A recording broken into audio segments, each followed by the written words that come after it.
ప్రియమైన దేవుని సంగమం, మరొకసారి శ్రేష్టమైన అవకాశాన్ని దేవుడు నా జీవితంలో మనకు అనుగ్రహించి ఉన్నాడు. గడిచిన 2 దినాల్లో మనము ఈ యొక్క శ్రమ, మరణ, పునరుత్థాన దినాల విషయాల్లో మన ఆత్మీయ లాభం కొరకు మనం వాక్యాలను ధ్యానించుకున్నప్పుడు మొట్టమొదటి దినాన మన యొక్క పాప జీవితము, మనకు కావాల్సిన పశ్చాత్తాపాన్ని గురించి మనం చూసుకున్నాం.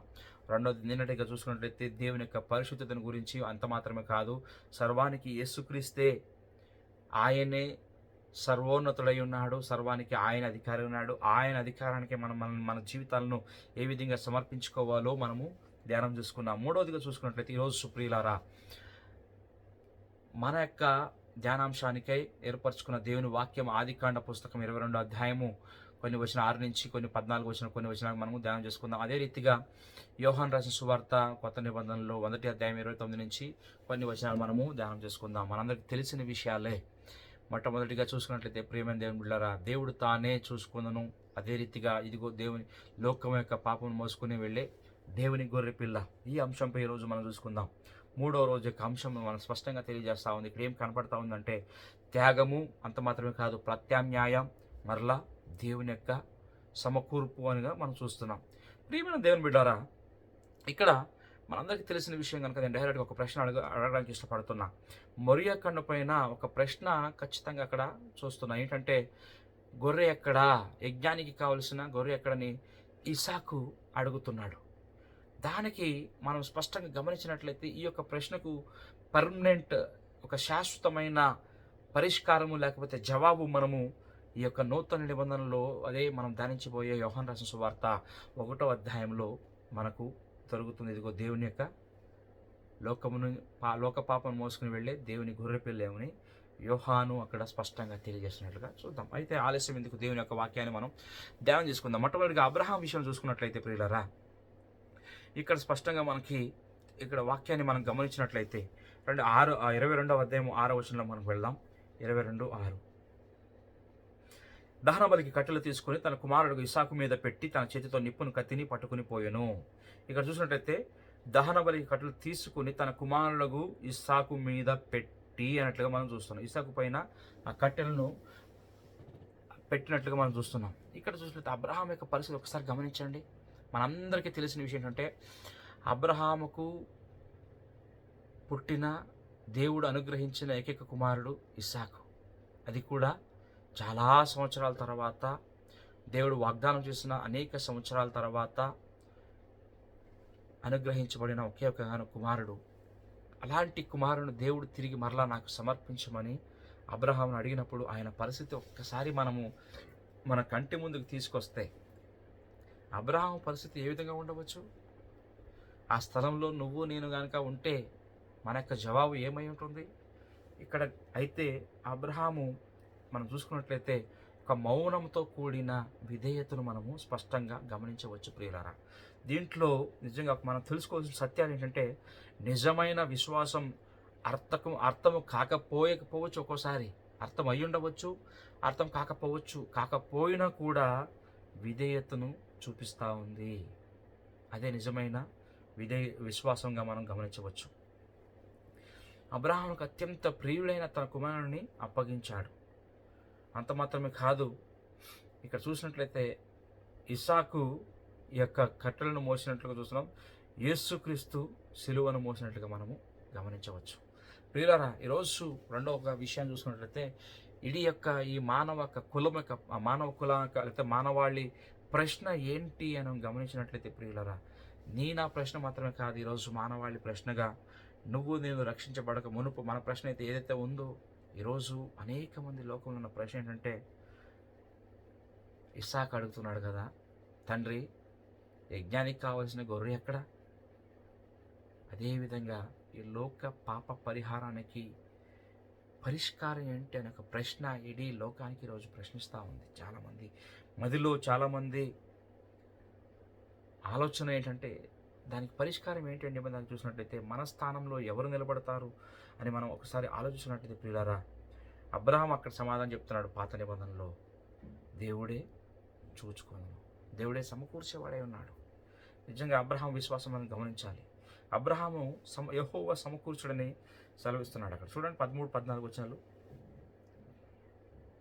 22 అధ్యాయం 13-14. అప్పుడు అబ్రహాము కన్నులెత్తి చూడగా పొదలో కొమ్ములు తగులుకొని ఉన్న ఒక పొట్టేలు వెనుక తట్టును కనబడెను. అబ్రహాము వెళ్ళి ఆ పొట్టేలును పట్టుకొని తన కుమారునికి మారుగా పెట్టి దహనబలిగా అర్పించెను. అబ్రహాము ఆ చోటికి యెహోవా ఈరే అను పేరు పెట్టెను. అందుచేత యెహోవా పర్వతం మీద చూచుకొనును అని నేటి వరకు చెప్పబడును. ప్రియులారా, ఇక్కడ చూసినట్లయితే మూడో విషయం, దేవుడు తానే సమకూర్చును, దేవుడు తానే చూచుకొనును. దేవుడు అబ్రహాము చేతిని ఆఫ్ చేశాడు. ప్రత్యామ్నాయంగా అక్కడ ఒక వేరే గొర్రెపిల్లను ఇచ్చినట్టుగా మనం చూస్తున్నాం. ఆ స్థలానికి పేరు పెట్టాడు ఆయన, యెహోవా ఈరే, ఆయనే సమకూర్చువాడని. ప్రియులారా, ఒక్క విషయం ఇక్కడ గమనించాలి, మనం ఆలోచించుకుంటే దేవుడి యొక్క సమకూర్పు, దేవుడి యొక్క ఒదిగించే యొక్క స్వభావం అదొక వేళ కొన్ని విషయాల్లో మనకు ఆలస్యంగా కనపడవచ్చు, కానీ ఆయన ఎప్పుడు తొందరగా ఇచ్చేసే దేవుడు కాదు, ఎప్పుడు ఆలస్యం చేసే దేవుడు కాదు. ఆయన సరి అయిన సమయానికి నీకు అనుగ్రహించే దేవుడు అనేది ఇక్కడ మనం గమనించాలి. మన జీవితంలో అనేక సార్లు అనుకుంటాం కొన్ని విషయాల్లో, ఎందుకు ఈ కార్యం జరగట్లేదు, ఎందుకు ఆలస్యం అవుతుంది. ప్రియులారా, దేవుని యొక్క సమయం అది చాలా పర్ఫెక్ట్ అయిన సమయంగా మనం ఇక్కడ గుర్తించాలి. ప్రియులారా, నాలుగోది చూసినట్లయితే ఆయన దేవుని సమకూర్పు క్రీస్తులో ఎక్కడ అవుతుందంటే పరిపూర్ణమవుతుంది. మనము కొత్త నిబంధనకు వచ్చినట్లయితే యోహాను రాసిన సువార్త 1వ అధ్యాయం 29వ వచనం చూసినట్లయితే, మరునాడు యోహాను యేసు తన యొద్దకు రాగా చూచి, ఇదిగో లోక పాపమును మోసుకును పోవు దేవుని గొర్రెపిల్ల అంటున్నాడు. ఇక్కడ పాత నిబంధనలో ఇసాకు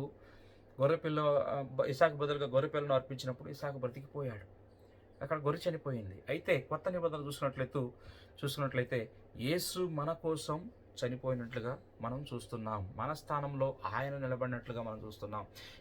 నేను పొందుకోవాల్సిన శిక్షను ఆయన అనుభవించినట్లుగా మనము చూస్తున్నాం. ప్రియులారా, ఎందుకంటే యేసే దేవుడు చేత నియమించబడిన రక్షకుడని ఇక్కడ యోహాను స్పష్టంగా మనకు తెలియజేస్తున్నాడు. అదే 32వ వచనం నుంచి 34వ వచనం చదువుకున్నట్లయితే,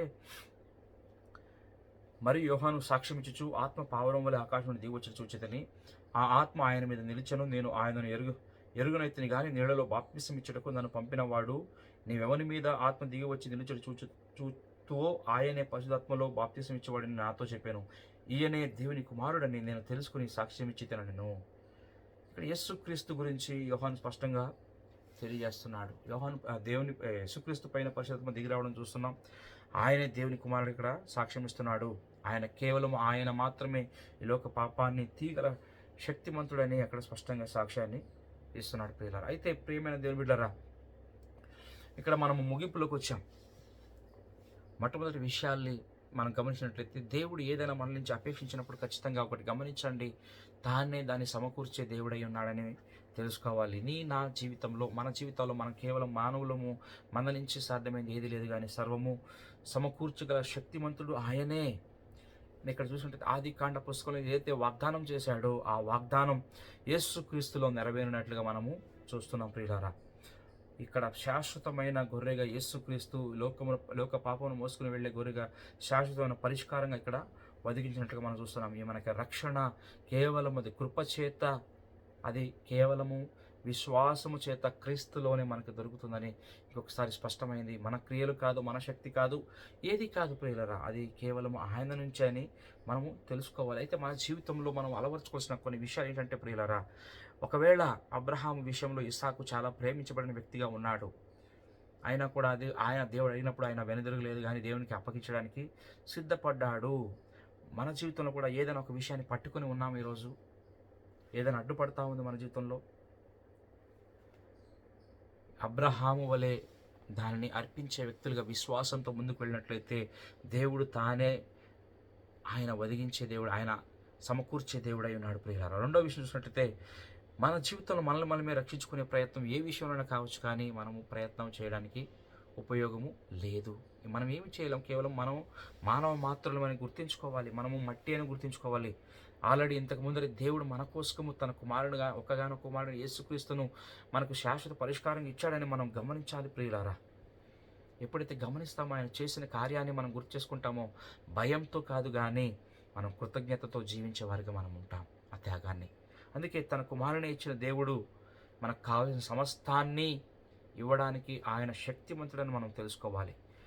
నాలుగోది చూసుకున్నట్లయితే ప్రతి నిత్యము కూడా ఆయన సిలువ వైపు మనం చూచి మన అనుదిన ఆత్మీయ జీవితాన్ని మనం నడుచుకునేవారుగా ఉన్నట్లయితే ఖచ్చితంగా మనల్ని దేవుడు అద్భుతకరంగా ఈ లోకయాత్రలో మనల్ని నడిపించేవాడైనాడు. మరి ఈరోజు ఎవరి వైపు చూస్తున్నావు? ఈరోజు నీ దృష్టి ఎవరి వైపున ఉంది?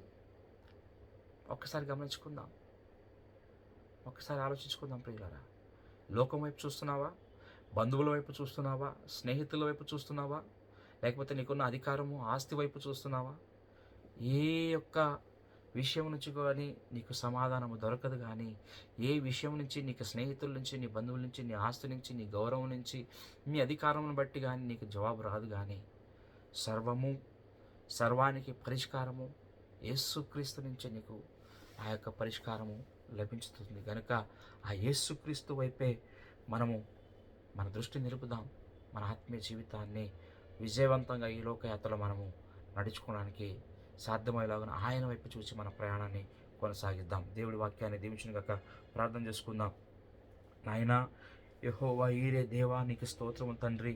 నీవు మా కొరకు నాయనా నీ యొక్కగానొక్క కుమారుని, నీ శ్రేష్టమైన నాయన నీ కుమారుని మా కొరకు సమకూర్చినావు నా తండ్రి. ప్రభా నీకు వందనాలు తండ్రి. ప్రభా మా పాపాల కొరకు తండ్రి నాయన ఆయన ఇచ్చి సంపూర్ణంగా నిన్నే నమ్మడానికి మాకు సహాయాన్ని దయచేసి నడిపించమని వేడుకుంటున్నాను తండ్రి. ప్రభు అన్ని విషయాల్లో నీపైనే దృష్టి ఉంచుకుని మా జీవితాన్ని నడిపించడానికి సహాయం దయచేసి నడిపించమని యేసుక్రీస్తు నామములో వేడుకుంటున్నాం పరమ తండ్రి.